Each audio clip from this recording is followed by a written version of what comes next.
Naxçıvan Muxtar Respublikasının Şahbuz rayonunda sakinlər hər gün həyatlarını riskə ataraq çayın bir tərəfindən digər tərəfinə keçirlər.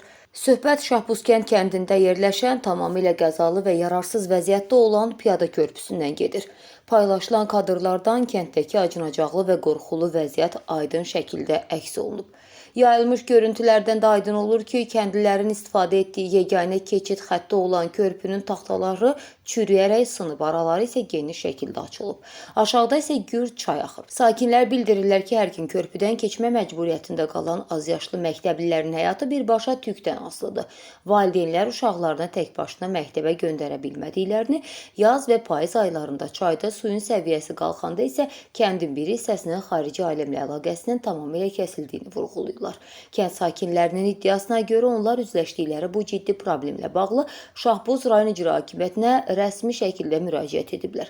Lakin icra strukturundan gələn cavab hər kəsi şoka salıb. Qurum rəsmiləri körpünün yerləşdiyi ərazidə yaşayan əhalinin sayının az olduğunu əsas gətirərək bərpa işlərindən imtina ediblər. Sakinlərə bildirilib ki, az sayda insan üçün dövlət vəsaiti hesabına körpü tikilməsinə və buna xərc çəkməyə dəyməz. Sakinlər isə yaydıqları video vasitəsilə aidiyyatı yuxarı dövlət qurumlarına və nəzarət mexanizmlərinə səslənərək bu laqeydliyin dayandırılmasını, məsələnin təcili şəkildə yerində araşdırılmasını və ərazidə təhlükəsizlik keçid sisteminin qurulmasını tələb edirlər.